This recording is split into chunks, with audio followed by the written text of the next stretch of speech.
Hello everyone, I'm Umesh Kumar serving as assistant professor in Hyzia group of institutions. जैसा कि आप सभी लोगों ने अपना पूरा सिलेबस देख लिया होगा कि आपको बी फार्म फर्स्ट ईयर में कौन कौन से सब्जेक्ट्स को स्टडी करना है, तो उन्हीं में से आपका एक सब्जेक्ट है फार्मास्यूटिकल एनालिसिस, जिसको आज हम लोग स्टार्ट कर रहे हैं। और आज हमारा ये फर्स्ट लेक्चर है और आज के इस लेक्चर में हम लोग कुछ फार्मास्यूटिकल एनालिसिस के बेसिक पॉइंट्स को डिस्कस करेंगे। ऑलराइट, कौन कौन से पॉइंट्स को हम लोग डिस्कस करेंगे एक बार उन पर नज़र डाल लेते हैं। तो हम लोग डिस्कस करेंगे कि फार्मास्यूटिकल एनालिसिस आखिर होती क्या है, इसकी डेफिनेशन क्या है, इसके टाइप्स क्या हैं, एंड इसमें इन्वॉल्व होने वाले कौन कौन से एनालिटिकल मेथड्स हैं। तो एक एक एनालिटिकल मेथड को हम लोग डिटेल्ड में स्टडी करेंगे, जैसे कि हमारे केमिकल मेथड्स हैं, इंस्ट्रूमेंटल मेथड्स हैं, माइक्रोबायोलॉजिकल मेथड्स हैं एंड बायोलॉजिकल मेथड्स हैं। बेसिकली जो हम लोग एनालिटिकल मेथड्स इन डिटेल में स्टडी करने के लिए स्टार्ट करेंगे वो हमारा होगा instrumental analytical methods. Alright, start करते हैं, देखते हैं कि फार्मास्यूटिकल एनालिसिस आखिर होती क्या है। फार्मास्यूटिकल एनालिसिस अगर हमको इसको ध्यान से देखें तो दो वर्ड्स हैं यहाँ पे, फार्मास्यूटिकल एंड एनालिसिस। तो फार्मास्यूटिकल का मतलब होता है ड्रग्स या मेडिसिन एंड एनालिसिस का मतलब होता है detailed examination of anything. Alright, जब भी हम किसी भी चीज़ के बारे में डिटेल्ड एग्जामिनेशन करते हैं तो उसको हम लोग क्या बोलते हैं, एनालिसिस बोलते हैं। तो यहाँ पे फार्मास्यूटिकल्स है, इट मीन्स कि कोई भी ड्रग या जब मेडिसिन के बारे में कोई डिटेल्ड एग्जामिनेशन करते हैं तो उसको हम लोग क्या बोलते हैं, फार्मास्यूटिकल एनालिसिस। तो the pharmaceutical analysis involves in the science of extraction, preparation and purification of substances used in the preparation of medicine. Alright, कुछ केमिकल्स होते हैं जिनको हम मेडिसिन बनाने के लिए यूटिलाइज करते हैं, उसमें भी एनालिसिस करते हैं, उनका भी डिटेल्ड एग्जामिनेशन करते हैं कि इनका लेवल क्या है, ये प्योर हैं या इम्प्योर हैं, ये टॉक्सिक हैं या नॉन टॉक्सिक हैं, इनका कलर क्या है, इनका फिजिकल स्ट्रक्चर क्या है, वो सारी चीज़ें हम लोग स्टडी करके तब जाके उनको मेडिसिन में मैन्युफैक्चरिंग के लिए इन्वॉल्व करते हैं। और जब कोई मेडिसिन मैन्युफैक्चर हो जाती है, देन उसके बाद में हम लोग फिर से उनकी एनालिसिस करते हैं कि हाँ, जो चीज़ हम बनाना चाह रहे थे वही चीज़ बनी है या कुछ और तो नहीं बन गया है, जितनी अमाउंट में बनाना चाह रहे थे वही अमाउंट में बना है। तो ओवरऑल ये सारी चीज़ें जब हम लोग स्टडी करते हैं कंबाइंड वे में, तो इसको हम लोग क्या बोलते हैं, फार्मास्यूटिकल एनालिसिस। ऑलराइट, अगर हम इसकी डेफिनेशन को देखें तो डेफिनेशन क्या है, the pharmaceutical analysis may be defined as the branch of practical chemistry. So why we call this practical chemistry. तो प्रैक्टिकल केमिस्ट्री इसको हम लोग इसलिए बोलते हैं कि अगर हमको किसी भी चीज़ के बारे में डिटेल्ड एग्जामिनेशन करना है तो हमको प्रैक्टिकल अप्लाई करना ही पड़ेगा। सपोज दैट कि मैंने आपको एक एग्जांपल दे दिया कि आपसे हमने बोल दिया कि भाई मैंने चाय पकाई और आपसे कहा कि भाई बताओ ये मीठी है या कम मीठी है, तो आप क्या करेंगे, आप ऐसा तो है नहीं कोई मैथ का फार्मूला लगा दिया और डेराइव्ड करके दे दिया कि हाँ ये थोड़ी सी कम मीठी है ना। तो ऐसा कुछ नहीं होने वाला है, इसको आपको टेस्ट करना ही पड़ेगा, आपको ये टेस्ट करना ही पड़ेगा, थोड़ा सा लेके आपको टेस्ट करना ही पड़ेगा। तो इट मीन्स कि आपको प्रैक्टिकल करना ही पड़ रहा है, इसीलिए इसको क्या बोलते हैं हम लोग, प्रैक्टिकल केमिस्ट्री बोल रहे हैं। Okay, which deals with the separation, identification, determination and purification of a given sample of a medicine और a pharmaceutical। जो चीज़ मैंने अभी डिस्कस की पीछे सारी वही चीज़ें हैं।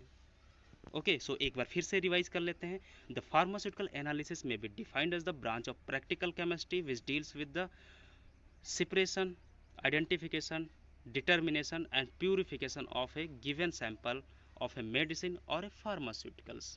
ऑलराइट, बेसिकली ये जो पूरी एनालिसिस हमारी डिपेंडेंट होती है ये केमिकल्स पे ही डिपेंडेंट होती है। और जितने भी हमारे एनालिटिकल मेथड्स होते हैं वो भी सारे के सारे हमारे केमिकल्स के थ्रू ही कहीं ना कहीं डेवलप किए गए हैं। ऑलराइट, देखते हैं जो हमारी एनालिसिस है वो कौन कौन से टाइप्स की होती है। तो बेसिकली एनालिसिस हमारी दो टाइप्स की होती है, क्वालिटेटिव एंड क्वांटिटेटिव। इसको मैंने बहुत ही अच्छे से एग्जांपल्स दे दे के समझा रखा है आपके इंडक्शन प्रोग्राम्स में। तो क्या होती है क्वालिटेटिव एनालिसिस, तो बेसिकली क्या होता है कि इसमें किसी भी कंपाउंड की प्रेजेंस को आइडेंटिफाई करते हैं कि हाँ ये चीज़ इसमें प्रेजेंट है या नहीं प्रेजेंट है। ऑलराइट, मतलब कि ये कोई कंपाउंड दे दिया, हमने कह दिया कि भाई ये बताओ ये प्योर है या इम्प्योर है, तो आपने क्या किया, आपने मेरे को यस और नो में जवाब दिया कि हाँ ये प्योर है, नहीं ये इम्प्योर है ना। तो कुछ इस तरीके से जब आप जवाब देते हैं देन तो ये इस टाइप की एनालिसिस आपकी क्वालिटेटिव एनालिसिस कहलाती है। ऑलराइट, तो अगर हम क्वांटिटेटिव की बात करें तो चलो ठीक है, जो अभी आपने इम्प्योरिटी को आइडेंटिफाई किया था कि हाँ चलो इसमें ये इम्प्योरिटी प्रेजेंट है, तो अगर मैं आपसे बोल दूं कि वो इम्प्योरिटी कितनी प्रेजेंट है, कितनी अमाउंट में प्रेजेंट है, तो जब हम उसकी अमाउंट को पता करने जाएंगे तो वहाँ पे हम लोग उसके अमाउंट को एस्टिमेट करेंगे, तो that will be your quantitative analysis. Okay, so यहाँ पे दो टाइप्स के एनालिसिस हैं। सो डिटेल्स में हम लोग स्टडी करेंगे आगे चल के। फिलहाल यहाँ पे एक छोटा सा कॉन्सेप्ट जनरेट कर लो कि कौन सी क्वालिटेटिव है एंड कौन सी क्वांटिटेटिव है। ओके, सो क्वालिटेटिव की अगर बात करें तो क्या है क्वालिटेटिव? क्वालिटेटिव का मतलब ये है कि किसी भी कंपाउंड में कोई अननोन कंपाउंड को आइडेंटिफाई करना कि हाँ ये चीज़ इसमें प्रेजेंट है या नहीं प्रेजेंट है। ओके, सो क्वांटिटेटिव क्या है? अगर वो चीज़ प्रेजेंट है तो कितनी अमाउंट में प्रेजेंट है, that will be your quantitative analysis. तो ये दो तरीके की मेजर टाइप्स हैं हमारे एनालिसिस के। ओके, सो इन्हीं पे पूरी एनालिसिस हमारी डिपेंडेंट होती है। तो आगे हम लोग देखते हैं इन्हीं दोनों मेथड्स में ही इन्हीं दोनों टाइप्स में ही हमारे कई सारे एनालिटिकल मेथड्स आ जाते हैं।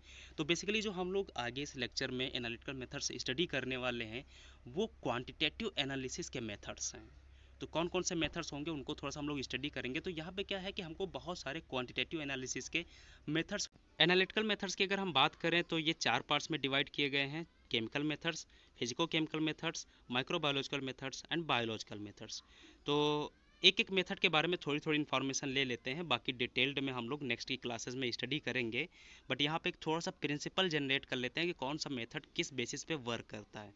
ठीक है, तो केमिकल मेथड्स की अगर हम बात करें तो नाम से लग रहा है केमिकल मेथड, इट मीन्स कि यहाँ पे किसी अदर केमिकल्स को डिटरमाइन करने के लिए एक अनदर केमिकल ही यूटिलाइज किया जाएगा। ओके, सो केमिकल मेथड को क्या है फर्दर 3 पार्ट्स में डिवाइड किया गया है: वॉल्यूमेट्रिक, गैसोमेट्रिक एंड ग्रेविमेट्रिक। तो क्या है कि जो वॉल्यूमेट्रिक है, वॉल्यूमेट्रिक को सीधा सा एक और नाम से जानते हैं, टाइट्रीमेट्रिक एनालिसिस। ऑलराइट, तो टाइट्रीमेट्रिक एनालिसिस क्या है? वॉल्यूमेट्रिक में बेसिकली दो लिक्विड्स का टाइट्रेशन होता है होल फिनोमिना में। ओके, सो क्या होता है, दो लिक्विड्स का टाइट्रेशन होता है। अब क्या होता है, एक में अमाउंट अननोन होती है और एक में एक की जो कॉन्सेंट्रेशन होती है वो नोन होती है। सपोज दैट कि दो केमिकल्स हम लोग यूटिलाइज कर रहे हैं, ब्यूरेट में एसिड लिए हैं और कोनिकल फ्लास्क में बेस लिए हैं। तो ब्यूरेट में जो एसिड हम लोगों ने लिया होगा तो उसकी अमाउंट हमको पता होगी कि कितनी अमाउंट है, बट इसकी अमाउंट हमको नहीं पता होगी जो हमने बेस ले रखा होगा कोनिकल फ्लास्क में। उसी को तो हम लोग आइडेंटिफाई कर रहे हैं, उसी को तो हम लोग आइडेंटिफाई कर रहे हैं। तो वो हमारी क्या हो जाएगी, वॉल्यूमेट्रिक, मीन्स कि लिक्विड के वॉल्यूम को एक बेस मानते हुए हम लोग किसी चीज़ को डिटरमाइन कर ले रहे हैं, तो वो आपकी वॉल्यूमेट्रिक एनालिसिस होगी। अगर यहीं पे हम लोग ग्रेविमेट्रिक की बात करें तो ग्रेविमेट्रिक बेसिकली नाम से ही लग रहा है ग्रेविटी, इट मीन्स कि यहाँ पे वेट का खेल होगा, यहाँ पे वेट इन्वॉल्व होगा। अब वेट इन्वॉल्व होगा तो वेट किस केस में इन्वॉल्व होगा, जब भी किसी रिएक्शन में प्रेसिपिटेट बनेगा तो उसको मेज़र करके उसका वेट लेके हम लोग रिएक्शंस को आइडेंटिफाई कर लेंगे, उसमें रिएक्शंस में प्रेजेंट या केमिकल्स में प्रेजेंट एलिमेंट्स और कंपाउंड्स को आइडेंटिफाई कर लेंगे कि ये कितनी अमाउंट में प्रेजेंट है। ऑलराइट, सो अगर गैसोमेट्रिक की बात करें तो नाम वही चीज़ है, फिर से यहाँ पे गैस को बेस मानते हुए हम लोग किसी चीज़ को डिटरमाइन कर लेंगे कि कौन सा एलिमेंट, कौन सा केमिकल इसमें कितना अमाउंट में प्रेजेंट है। ऑलराइट, तो ये आपकी गैसोमेट्रिकल एनालिसिस हो जाएगी। इसमें क्या होगा, जब भी दो केमिकल्स को हम लोग रिएक्ट करवाएंगे तो क्या होगा, यहाँ पे गैसेस का लिबरेशन होगा। ठीक है, तो उस लिबरेशन ऑफ गैसेस को हम लोग बेस मानते हुए आइडेंटिफाई कर लेंगे कि कौन केमिकल कितने अमाउंट में कितनी गैस को लिबरेट करेगा। हम लोग गैस के वॉल्यूम को मेज़र कर लेते हैं। तो सेकंड हमारा है फिजिको केमिकल मेथड्स। तो फिजिको केमिकल मेथड्स के बारे में हम लोग डिटेल में स्टडी नहीं कर रहे हैं क्योंकि हम लोग आगे इसी को कंटिन्यू करने वाले हैं। तो तीसरा देखते हैं सीधा माइक्रोबायोलॉजिकल मेथड्स। तो माइक्रोबायोलॉजिकल मेथड्स क्या हैं कि भाई, माइक्रोबायोलॉजिकल इट मीन्स कि एंटीबायोटिक्स की जो एफिकेसी हम लोग चेक करते हैं, डिटरमाइन करते हैं, वो माइक्रोबायोलॉजिकल मेथड्स के बारे के थ्रू ही हम लोग चेक करते हैं कि कोई एंटीबायोटिक ड्रग है वो कितनी एफिकेसी शो कर रहा है। ओके, सो अगर हम बायोलॉजिकल मेथड्स की अगर हम बात करें तो बायोलॉजिकल मेथड्स क्या होता है, मेनली बायोलॉजिकल एस्से वगैरह में यूटिलाइज होती है। तो बायोलॉजिकल एस्से वगैरह क्या होते हैं, ये सारी चीज़ें मैं आपको आगे की क्लासेस में बहुत डिटेल में समझाऊंगा।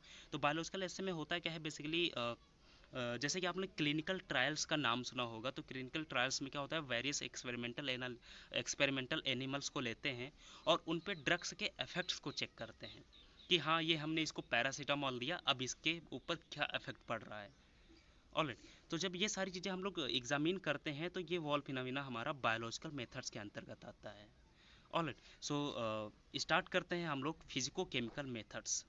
ओके, सो फिजिको केमिकल मेथड्स में कई सारे हम लोग इंस्ट्रूमेंट्स को यूटिलाइज करते हैं, इसीलिए इसको हम लोग इंस्ट्रूमेंटल मेथड्स भी बोलते हैं।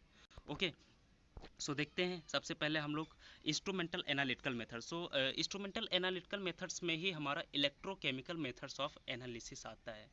हम लोग इसको इन डिटेल में थोड़ा सा स्टडी करते हैं कि आखिर ये इलेक्ट्रोकेमिकल मेथड्स ऑफ एनालिसिस ये है क्या। तो जनरली मैं बता दूं कि जितने भी हमारे केमिकल्स होते हैं उनकी खुद की एक प्रॉपर्टी होती है। ऑलराइट, उनकी एक खुद की प्रॉपर्टी होती है और उन्हीं प्रॉपर्टी में से उनकी एक इलेक्ट्रोकेमिकल प्रॉपर्टी ही होती है। इट मीन्स कि उनकी जो आयनिक फेज है वो क्या क्या वर्क कर सकता है, उसी को हम लोग इलेक्ट्रोकेमिकल प्रॉपर्टी बोलेंगे। ओके, सो उनका जो आयनिक फेज है तो उसी के बेसिस पे हम लोग किसी केमिकल की क्वांटिटी को डिटरमाइन करेंगे। ओके, सो कैसे करेंगे ये हम लोग अच्छे से सारे प्रिंसिपल वगैरह में देखेंगे कि कैसे होता है। हालांकि यहाँ पे हमको एक बस कॉन्सेप्ट जनरेट करना है कि कौन सी चीज़ को कहाँ पे यूटिलाइज करनी रहेगी। ओके, सो अगर हम बात करें तो फिजिकल प्रॉपर्टीज़ कई सारी होती है, इलेक्ट्रोकेमिकल फिजिकल प्रॉपर्टीज़ हमारी कई सारी होती है। जैसे कि यहाँ पे एक तरफ लिया रखा है हमने electrical potential, electrical conductance, electrical current. Alright, so अगर हम इलेक्ट्रिकल पोटेंशियल की बात करें तो इसको हम लोग मेज़र करते हैं पोटेंशियोमीटर से। तो पोटेंशियोमीटर आपका कुछ इस तरीके का दिखता है जो आपको इमेज में दिख रहा है। ऑलराइट, सो अगर हम इलेक्ट्रिकल कंडक्टेंस की बात करें तो इसको हम लोग कंडक्टोमेट्री से मेज़र करते हैं जो कि आपकी इस तरीके से दिखती है। एंड इलेक्ट्रिकल करंट की अगर हम बात करें तो पोलरोग्राफी या फिर वोल्टामेट्री के थ्रू मेज़र किया जाता है, मेज़र की जाती है। तो वो कुछ इस तरीके से दिखता है। तो ये ओवरऑल कुछ हमारे इलेक्ट्रोकेमिकल मेथड्स हैं जो कि आपके सिलेबस में है, इसलिए केवल और केवल यही 3 लिए हैं। हालांकि बीच बीच में और भी मेथड्स को हम लोग डिस्कस करते रहा करेंगे। ओके, सो यहाँ पे एक छोटा सा होमवर्क है आप सबके लिए। तो होमवर्क क्या है कि आपको बताना होगा कि जो इलेक्ट्रिकल पोटेंशियल है ये क्या होता है, एंड इलेक्ट्रिकल कंडक्टेंस है ये क्या होता है, एंड इलेक्ट्रिकल करंट ये इसको हम लोग क्या बोलते हैं, ये क्या चीज़ है। ठीक है, तो ये बेसिकली इन तीनों चीज़ों की आपको डेफिनीशन बतानी है कि ये क्या है एक्चुअल में। ऑलराइट, तो ये सारी चीज़ें हम लोग डिटेल्ड में स्टडी करेंगे। ऑलराइट, सो आगे हम लोग बढ़ते हैं। तो स्टार्ट करते हैं कंडक्टोमेट्री। सो कंडक्टोमेट्री क्या है भाई, आप यहाँ पे देख सकते हैं कि इलेक्ट्रिकल कंडक्टेंस को मेज़र करने के लिए जो इंस्ट्रूमेंट यूज होता है वो हमारा यूज होता है कंडक्टोमेट्री। तो इसी इंस्ट्रूमेंट के बारे में डिटेल्ड स्टडी करेंगे हम लोग अपने इस लेक्चर में। ओके, सो हालांकि ये हम लोग स्टडी करेंगे अपनी नेक्स्ट वीडियो में। अभी तक जो मैंने आपको समझाया है, जो मैंने आपको बताया है, जितनी भी चीज़ें मैंने डिस्कस किया है, अगर उसमें से किसी को कोई भी डाउट, कोई भी क्वेरी हो तो वो मेरे को किसी भी टाइम पे कॉल कर सकता है या व्हाट्सएप पे मैसेज कर सकता है। तो मैं उसके सारे डाउट्स को क्लियर करूँगा। ओके, सो हम लोग नेक्स्ट वीडियो में कंडक्टोमेट्री के साथ में मिलेंगे और कंडक्टोमेट्री के एक एक प्रिंसिपल को बहुत अच्छे से समझेंगे। ऑलराइट, सो तब तक के लिए थैंक्स टू ऑल।